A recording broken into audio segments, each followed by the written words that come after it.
नमस्कार, तू हिरी माझ्या मित्वा. ह्या सिरियलमध्ये आपण पाहत आहोत ईश्वरी ते क्षण आठवतात जेव्हा अर्णवने तिला मदत केली. तिला घरी आणण्याचा अट्टहास केला, आत्याशी बोलला, आत्याची समजूत घातली आणि तिला घरात घ्यायला सांगितलं. हे सगळे क्षण आठवून तिला जाणवतं खडूस खरंच चांगला आहे आणि आपल्या बाबतीत त्यांनी चांगले निर्णय घेतले. इकडे मात्र आत्या रागवलेली असते. उद्यापासून तू त्या ऑफिसमध्ये कामाला जायचं नाही. मला ना आणखी वाद नको. झाली तेवढी बदनामी पुष्कळ आहे आणि इथून पुढे त्या ठिकाणी तू जायचंच नाही. हे ऐकल्यानंतर ईश्वरी सांगते, आत्या मला जावंच लागेल. माझ्या आईवडिलांचं लॉकेट होतं ना, ते त्याच्याकडे आहे.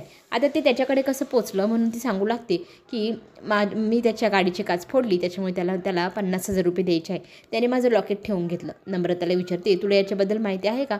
तेव्हा म्हणते, हो आत्या मलाही माहिती आहे.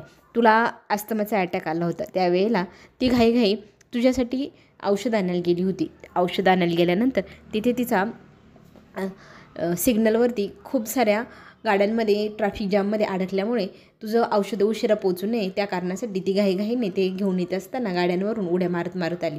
तिच्या हातातनं हेल्मेट त्या काचेवर पडलं आणि ती काच फुटली. त्या काच फुटल्याच्या बदल्यात त्यांनी तिचं लॉकेट ठेवून घेतलं. त्यामुळे तिला जॉब मिळवावा लागला. पण मिळालं त्या खडूसच्याच कंपनीत मिळाला. त्यामुळे तिला त्याच ठिकाणी काम करावं लागत आहे आणि 1 महिना काम केल्यानंतर जो पगार येईल त्या पगारानंतर तो व्यक्ती तिचं लॉकेट देईल. त्याच्यासाठी तरी तिला तिथे काम करावंच लागेल. आता आत्याला सगळी हकीकत कळाल्यानंतर तुमच्या आईवडिलांना मी इथं बोलवते आणि तुम्ही काय निर्णय घ्यायचा त्यांना सांगेल. मला ना तुम्ही दोघी काय करताय तेच कळून राहिलं असं म्हणत आत्या रागावून निघून जाते. दुसऱ्या दिवशी ऑफिसला जात असताना राकेश तिला थांबवतो. रात्रभर कुठे होतात?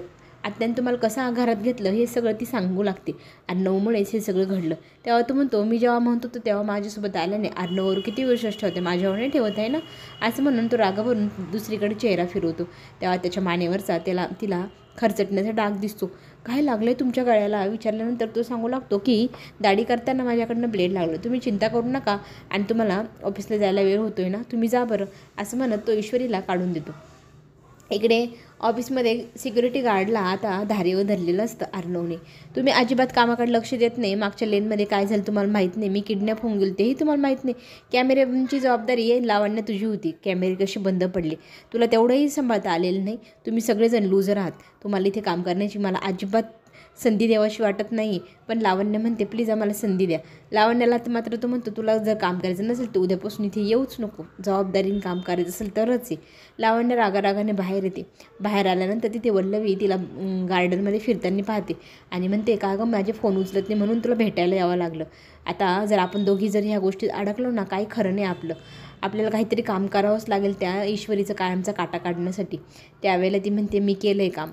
मग ती एका मीडियाच्या व्यक्तीला बोलवते. त्याला मीडियामध्ये सांगते की ईश्वरीची आणखी बदनामी कशी करायची हे सगळं प्लॅन ती त्या व्यक्तीला सांगते आणि यशस्वीपणे ते प्लॅन पार पडले पाहिजे असंही सांगते. तो म्हणतो, ठीक आहे, मी लगेच कामाला लागतो. वल्लवी म्हणते, वा भारी प्लॅन आहे हा तुझा, मला खूप आवडला. ईश्वरीची याच्यातनं नक्कीच बदनामी होईल. आपल्या फायद्याचा प्लॅन आहे हा. इकडे आजीची आणि अंजलीची गप्पा गोष्टी चालू असतात. आपण अर्णवसाठी काहीतरी पूजा करायला हवी त्याच्या सुखरूप आयुष्यासाठी. त्यावेळेला तिला आठवतं, आपण ना ईश्वरीचा आणि त्याची पत्रिका जुळवायची ठरवली होती ना गं. आपण ह्या सगळ्या गडबडीत ती विसरूनच गेलो. अंजलीला ती म्हणते, जन्मतारीख मिळवली का? नाही, अर्णवने दिलीच नाही गं. मग अंजली म्हणते, थांब मी अर्णवला फोन करते. अर्णवला ती बोलते की आम्हाला सगळ्या स्टाफची जन्मतारीख हवी. कशासाठी? तर ती म्हणते, दे रे तू फक्त. आणि आजी मग बोलू लागते की त्या सगळ्या जन्मतारखी घेऊन ना तू ज्योतिषांकडे जा. आता ज्योतिषाकडे का जायचं? मी जेवढं सांगितले तेवढं ऐक रे तू. मग तो नकार देत असतो, मी असं काही फालतू काम करणार नाही. त्यावेळेला आजी इमोशनल ब्लॅकमेल करते. माझ्या मेली म्हातारीचं ऐकते कोण? माझ्या इच्छा कोण पूर्ण करतं? असं बोलल्यानंतर तो म्हणतो, बरं बाई, जातो सगळ्यांच्या जन्मतारखा घेऊन ज्योतिषाकडं, असं तो तिला वचन देतो. आणि आजीला आणि अंजलीला इकडं आनंद होतो. आपण ईश्वरीचीच पत्रिका जुळवायची आणि त्या दोघांचे गुण किती मिळतात हेही पाहूया, असं त्या दोघीजणी इकडे ठरवत असतात. पुढे आपल्याला असं पाहायला मिळेल की मीडियातले काही व्यक्ती काहीतरी घाणेरडे प्रश्न विचारून ईश्वरीला जाब विचारत असतात. त्या ठिकाणी अर्णव नेमका पोचतो आणि अर्णवने त्या मीडियाच्या व्यक्तींना चोख उत्तर देऊन ईश्वरीचं पुन्हा एकदा मन जिंकलं. तिला खूप छान वाटतं की माझ्या बाबतीत अर्णव सर किती चांगले वागत आहे. त्याच वेळेला लावण्य तिचे कान भरते. तुला वाटते तसं नाही आहे, सर स्वतःची इमेज क्लिअर करताय आणि तुझा व्हिडिओ पण त्यांनीच व्हायरल केला होता, तेव्हा तू सावध राहा.